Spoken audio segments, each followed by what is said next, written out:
Hi there! In this video, I will show you exactly how to change your country on Wise. First, visit the Wise website or open the Wise app on your mobile device. Then navigate to your account settings. This is usually found in the top right corner of the website or through the menu of the app. Here, click on Settings, or you can also click on Manage from the left. Now click on Account Details. If you're creating an account, you will need to select your account type.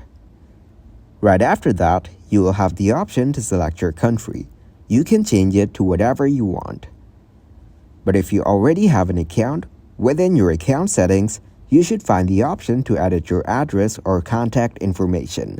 Click on this option. Change the country in your address to your new country of residence. Review the changes you have made to ensure they are accurate. Make sure your new address and country are correctly updated. Once you are satisfied with the updated information, save the changes. Wise may ask you for additional verification documents to confirm your new address or country. Thank you very much for watching, and don't forget to like the video and subscribe to the channel.